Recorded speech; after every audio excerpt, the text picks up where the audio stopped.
It's weekend preview time, and normally we go live on a Friday afternoon, but we're here on a Thursday because we've got a classic weekend coming up. We've got a classic on Friday and not just a Saturday. In fact, we've got a classic on Sunday as well. If you don't believe in Brexit, if you still count France as part of us.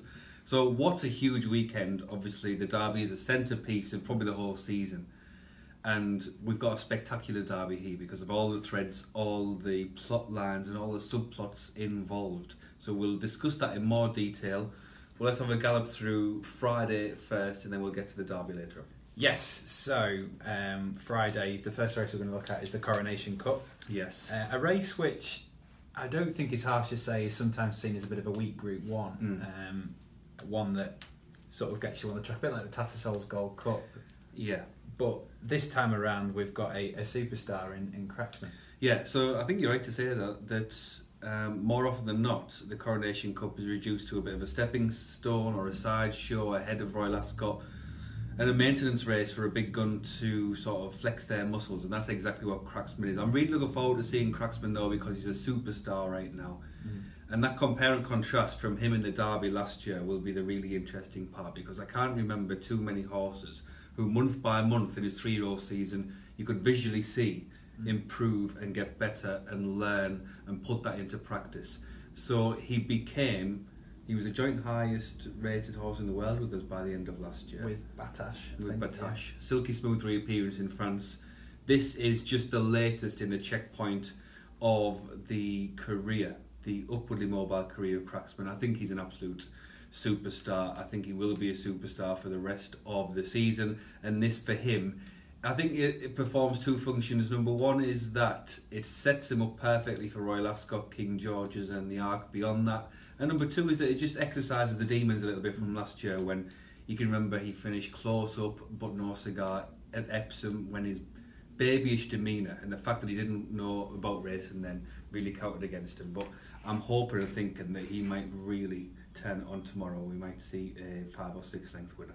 I've got the figures in front of me. He's £9 clear on Timeform ratings, but it is worth saying that for all that we're viewing this as a maintenance race, he is meeting two Group 1 rivals here in Hawkbill and Idaho. Yeah, Hawkbill and Idaho, they've got their level. They're probably, if you could categorise them, you might say the Group 1.5 horses, almost between Group 2 and Group 1 standard. They're bottom toppers. Yeah, bottom toppers. They will win. They'll probably find a Grade 1 or a Group 1. The reason I say Grade 1 there is because they might have to go further afield to America or the continent. Elite Group 1s are beyond the pair of them. We know enough about both Hawkbill and Idaho to know that they are not elite Group 1 horses, whereas Cracksman very definitely is. Okay, so a very solid vote to Cracksman. On to the Oaks now, and we always say that, well, I always seem to think anyway that the Oaks and the Derby have very contrast. They seem to tell different stories every year. And whilst we've got a superstar in the making potentially in the Derby, the Oaks, for one reason or another, is really wide open. Yeah, I can't remember an Oaks where the bar has been set so low. So with each of the trials that was happening through the spring, the recognised Oaks trials, the reaction to almost every single one was, well, that's pretty good, but it's not good enough to win an Oaks. But as it turned out, the Oaks in question is a very low-level Oaks where the bar isn't set high at all, more so with Latidar being ruled out last week because she was the headline act, or was shaping up to be, of the 3-year-old fillies this season. So she's not here. The bar is set very low, and that is probably a good angle in for betting on the race, in that we're dealing in potential. Of course we are. We're having to resort to potential, but potential is, in some ways, in many ways, the preeminent factor, and it has been factored in overly so to the betting. And when you get a horse who's perhaps deals more in proven form than potential, but has got various ticks in various boxes, I'm thinking primarily about Bye Bye Baby here for Aidan O'Brien. Now Ryan Moore has chosen Magic Wand, doesn't he, the Cheshire Oaks winner. But the more you look at this race and the more you look at the climate for these fillies, Bye Bye Baby is increasingly appealing, and that's because she's really professional and polished. We saw that in the Blue Wind on her last start where she took down a horse called Jaeger of Dermot Wells, who was really well touted. But she did that through professionalism, through going from the front and through whizzing around the Curragh, which really seemed to suit her. And she's got that play in the book which makes her extra interesting in a race where nothing else is really at her standard in terms of those who've been there and done that. So I'm pigeonholing Bye Bye Baby as an exposed but interesting runner. The only time she's been beaten in the last 5 starts were against the boys on a final 2-year-old start, and then a reappearance, which is only ever a means to an end. So just the first foot in for the Oaks is that Bye Bye Baby is very appealing, even though she hasn't a profile you'd normally associate with an Oaks winner. Yeah, you look at the field here, and Bye Bye Baby is a good starting point because it means we can mention Aidan O'Brien in general. He's got 5 here and 3 at the top of the market in Bye Bye Baby, Forever Together and Magic Wand. They're all unexposed. Yeah. They're all open to more improvement. Now, I'd never question the might of Aidan O'Brien, but do you think they know which one is their best? Yeah, the old saying is that if you run 5 in a classic, it's because you don't know which one the best one is. There is an element of truth in that for sure. And you only have to look at the ratings of them collectively and the way that they've been campaigned to sort of understand and realise that there's no obvious one standing out so far. Now, we've been here before with the Oaks in that you don't think there's a good filly in there and there is a beast within. I'm thinking primarily about last year when we didn't know at this stage what Enable was going to go on to do. And 2 of the last 3 Oaks we've had odds-on favourites, which really puts into perspective, what is it, 3-1, 5-2 the field thereabouts? Yeah, that sort of market. And a market leader who you've very much taken and trusted Wild Illusion's going to stay the trip. The reason she's market leader is sort of by default in that none of the others have got classic form. She has from the Guineas, but either in France when she won a 2-year-old race, the Prix Marcel Boussac, or in the Guineas, she's never struck me as a stayer. She's Baidu Bawi, she's relying very heavily on the 2-mile stamina of a dam, but I'm not convinced by Wild Illusion over this trip. Now, the Lingfield trials get a bit of stick because they don't always produce classic winners, but I really like the way that Perfect Clarity won that. I know she's got to find more, but probably not as much as she'd normally need to Yeah, that's exactly the point, in that suddenly I thought that each trial when it was like someone passing a GCSE and suddenly going straight into university, but it's not now. It's just like having to do your A-levels at college because the graduation isn't that high or that big or that intense anymore. And Perfect Clarity is in the same boat as Magic Wand, as Give and Take, as Together Forever, Forever Together, in terms of horses who you wouldn't normally think has got the level of form required. But going around Lingfield's a big boost, isn't it? Because that's as close as we've got in Britain to Epsom. Downhill at times, sharp left-handed at times, tight track, balance and agility is to the fore. And she showed all of those in spades when she managed to win on there. So yeah, she's one of those horses who, after Lingfield, she was probably a 14's chance. But things haven't changed as far as she's concerned, but the race has changed, which means she's now 7-1 or thereabouts. So you fell foul of the Rick Astley trap there with the Forever Together. Yeah, exactly. No, her sister's actually Together Forever. Is that right? Did she run in an Oaks or not? Yeah, she came 7th, I think. Yeah, I managed to get a Rick Astley line into the preview I did last week. Yeah. If you look further down, Give and Take's 10-1 now. She won the Musidora, and there's also Etcher even further down. Yeah, Frankel. What does that say about the Musidora form? Is that? Oh yeah, I mean the Musidora was a very weird race in that we knew going in that there was nothing you'd normally qualify as an Oaks horse in there, and the results coming out as well. I mean, Give and Take won, but not by a clear margin. There was a real bunch in behind for second. It didn't smell like a proper Oaks trial at the time, but then again, this doesn't really smell like a proper Oaks now. So she's one of those who you could never rule out. It's interesting, isn't it, that David Simcock is pitching Eshtayer in again, despite defeat and despite the fact she's so much in her infancy in her career. And that Frankel factor might kick in at Epsom in that the one thing we learnt about Frankel time and again, the more horses we see and the older they get is the more stamina they've got. So her going up in trip might well be a case of floodgates open for her. But just to sort of round up the Oaks generally, I'd have never said 6 weeks ago that Bye Bye Baby was a good bet in the Oaks because she had a set standard, and the normal routine is that 3 or 4 fillies at least would surpass that standard in one of the trials. That hasn't happened because the trials have been by and large pretty vanilla in terms of who's been dominating them and the level of form involved. But Bye Bye Baby, that polish and professionalism that has got her so far in a career is going to get her very far at Epsom, I'd say. Okay, so muddling race, but bye bye baby. Yeah. Was that a 60s song? Am I right in thinking? I don't know, we need Phil in here, don't we, for a national preview for that. Yeah, I'm sure. But there's definitely a song. Yeah. Yeah. Cliff Richard comes to mind. Yeah, I don't know why, because I'm not a Cliff fan. I couldn't name a Cliff song. So going to Saturday now, and the Diamond Stakes looks wide open. This, and a couple of previous winners in to boot as well. We got the previous winners, the Sovereign Debt, who's coming in cold this year because he's a 9-year-old now, and he came in hot last year from the all weather and from Sandown. But it looks like Father Time and Mother Nature have both got together and perhaps just reduced the power of Sovereign Debt. The other previous winner is golf. No, baseball. A-Rod. A-Rod. About A-Rod. 3 years ago now. Yeah, he's been to Australia and back since he has, yeah. Yeah, but I've watched A-Rod's runs this year since he's been back with... Is it Dave Simcock he's joined now? I think so, yeah. And he's very much smacked of the right place at the right time horse in that.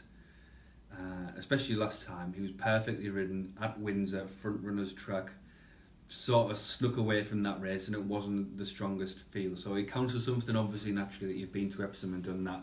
But to see that horse as favourite, it sort of sends me in other directions. Century Dream is the horse who's graduating from listed company, but he's got non-stop progress, and he's a sort of nimble, athletic horse who's going to really relish Epsom. He's got gears. He's shown that from behind when he's come through, and from the front last time at Ascot when he largely did a solo and beat Crazy Horse. But sort of tactically, this race is interesting, and there's a smallish, manageable field. And I'm thinking that Love Dreams is really interesting in the sense that you've got the ratings there, Nick. Yeah. That's not far behind the so-called standard setters based on the rating that he achieved at Goodwood. He really relishes some cut in the ground, which obviously the rain has influenced things a little bit at Epsom. And he was at the peak of his powers at Goodwood last time. Yes, it was a low-level race. Yes, he was expected to win. He was well back. But he did that by 2.5 lengths. And his last 2 wins have come at Goodwood and Chelmsford, showing how adept he is on a turn and track, where especially when he can dominate. So the 2 questions for him to answer is he good enough? Because this is the best race he's tackled. And number 2 is that will he stay the trip? This is an extended mile further than he's been before. But I think the positives outweigh the negatives at his price, because the ground's right, tactically the race looks right. From a track point of view, the race looks right. And he's ridden by Sylvester de Souza, who he's 1 from 1 on, and Sylvester's has got magic in his hands right now, hasn't he? Yeah, we saw that ride earlier, didn't we? About half an hour ago. It was the only ride which is a contender for Ride of the Month, and he might get banned for 24 days because he was wandering all over the track. It was the horse's fault, but he was so quick to correct the horse.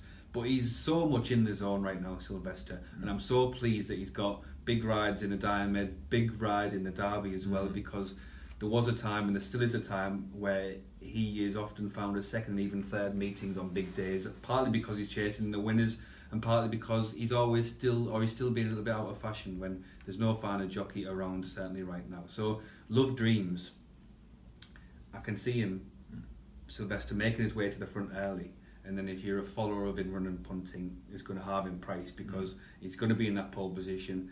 And when these Johnston horses get on a roll, both race by race, but certainly in career terms, they can often take some stopping. So I'd be surprised if that horse was as big a price as that come the hour on Saturday. Yeah, 7-1, and potentially a good opportunity to pick up a pattern race there, or a penguin. A penguin. So Epsom Derby time, and Great Derby. We've already touched on that we have the potential of a superstar here, and I think what's interesting here, I believe you've written about it as well, is the Triple Crown angle with Saxon Warrior. So the Triple Crown, the last time it was won was 1970, and Nijinsky? Nijinsky, and it was thought that the Triple Crown would never be won in Britain again because of the series involves 5 months, 3 different trips, and wide-ranging trips from the Mile of the Guineas all the way up to the Mile 3/4 and 100 or so yards of Doncaster. And because we've got other big races at the end of the season, and because the commercial elements has always been towards speed or more so, it just looked like the Triple Crown was defunct in Britain. But then we had Camelot in 2012, who went for the Triple Crown, was denied by Enki. And this fella, who there was talk about through the winter as a potential triple crown horse, and someone from Sport and Life, I did a piece with them at the start of the season talking about our annual. And one of the questions on there was, can Saxon Warrior reignite the Triple Crown? And I said his highest hurdle is the Guineas, because the question with him was speed, but he answered that completely in the affirmative.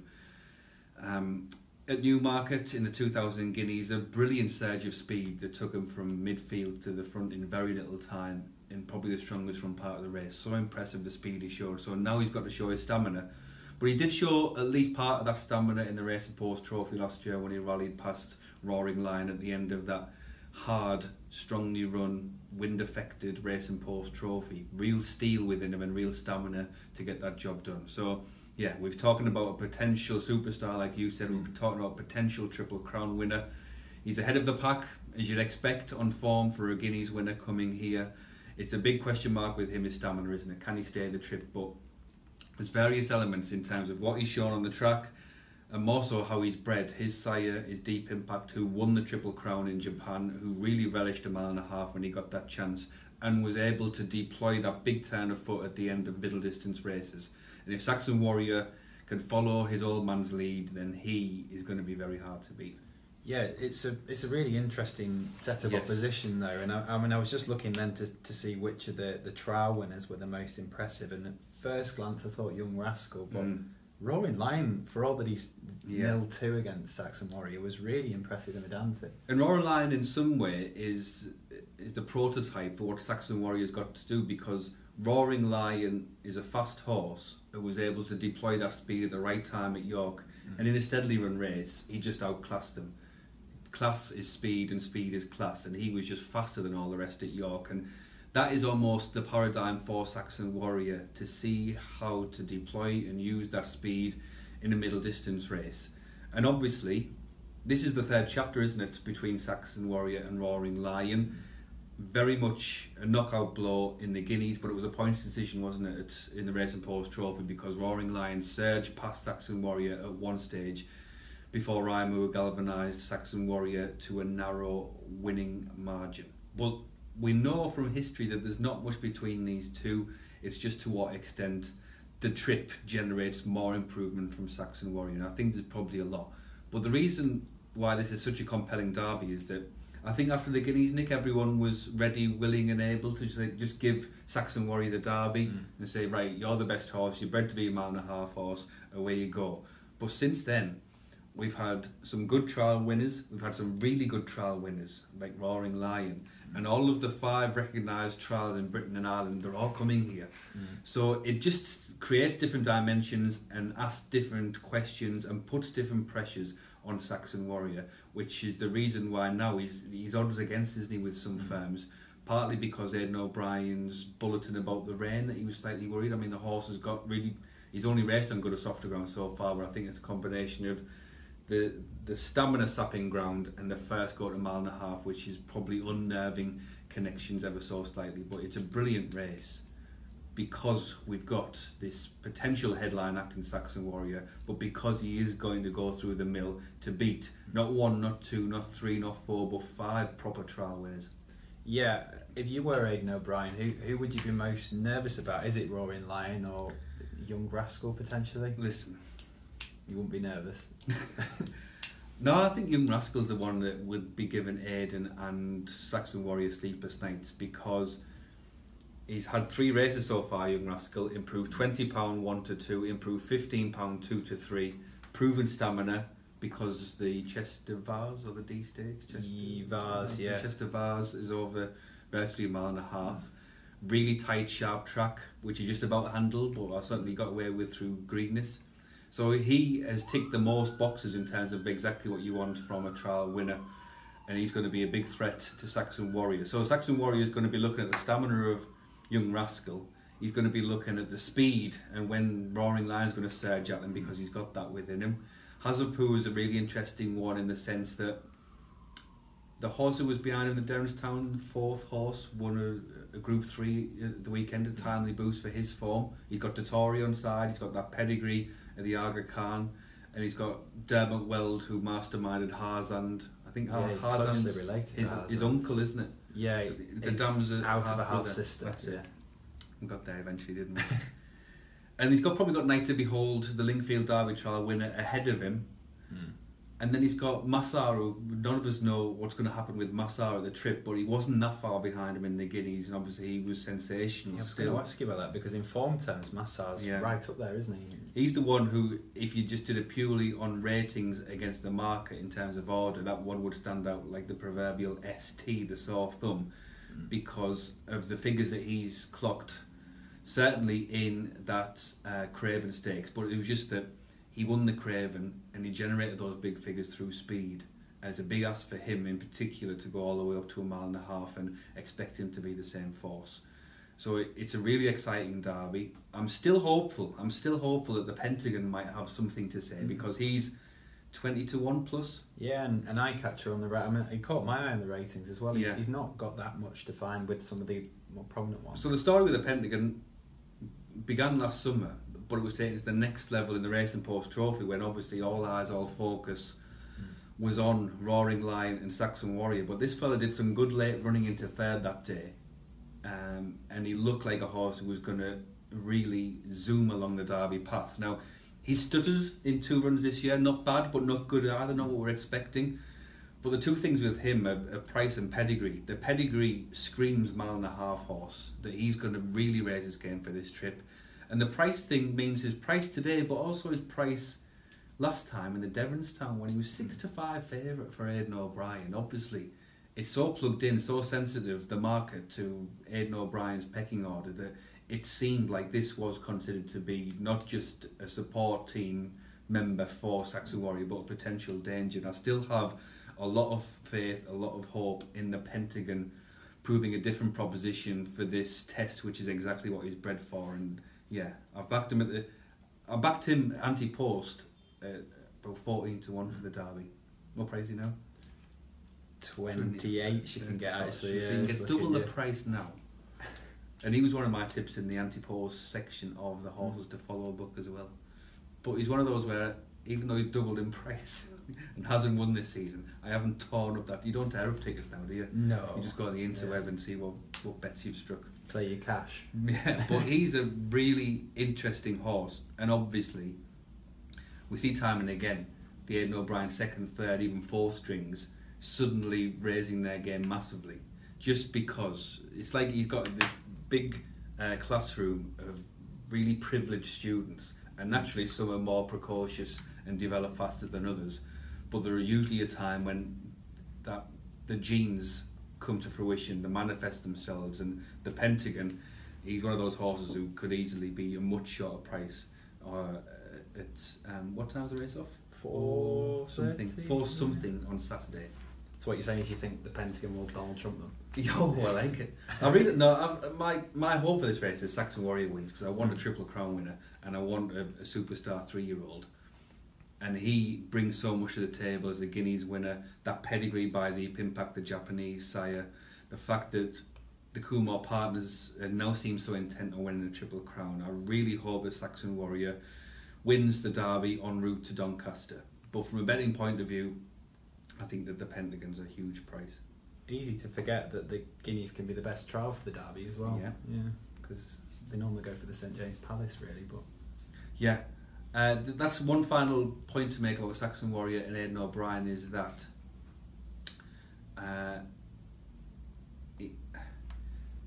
every Guineas horse who he's had, he's trained 10 Guineas winners, is that right? 9 or 10.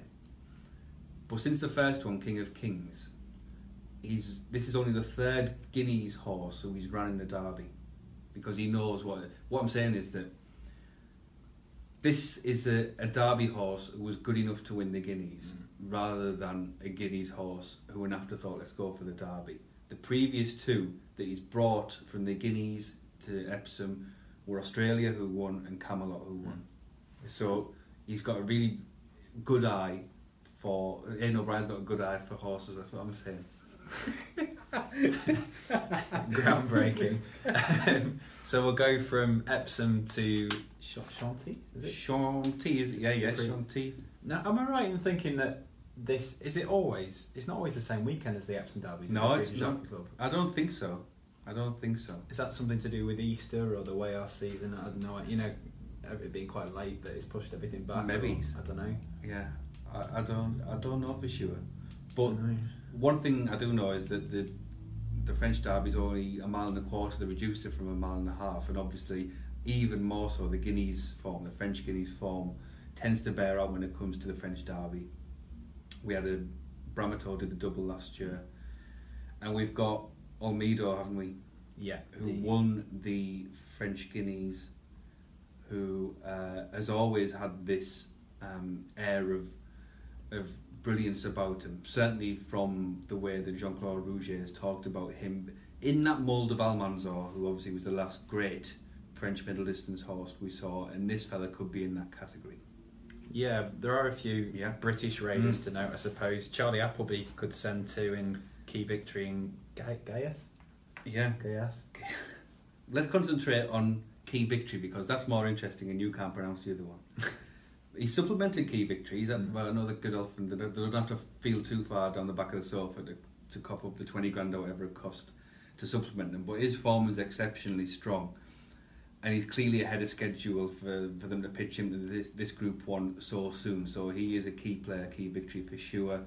Hey Garman's in there, isn't it? That was in the French 2000. Yeah, we know him from the Greenham. Ran really well, but was just nudged out by Olmedo. Had the other race more than Olmedo that day. And again, I'm not... Yeah, he just about sees out a mile, Hey Garman. And this might be a step too far in terms of trip. But is Wotton running, yeah? Yes. That's a good horse. I think so. He's still got quotes and he was in on the website when I checked. So. Well, he was, if not joint favourite, outright favourite to beat Olmedo in the French Guineas, but everything that could go wrong did go wrong for Wotton that day.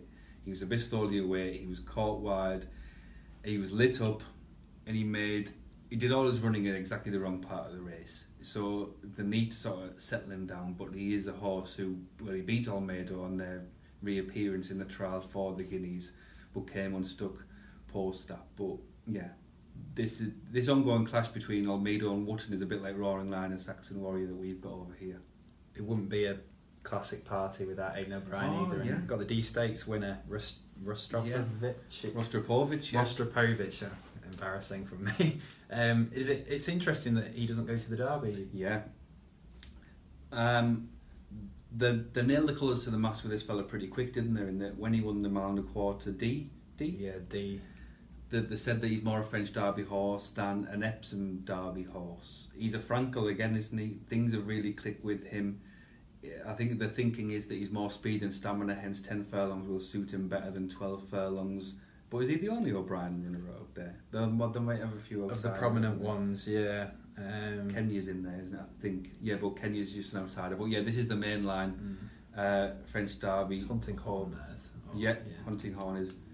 Now, Rostropovich isn't yet in the form league as an Olmedo or even a Wotton, but look who he's trained by, look how he's bred, and look the way his career trajectory is going. So yeah, that's an interesting runner.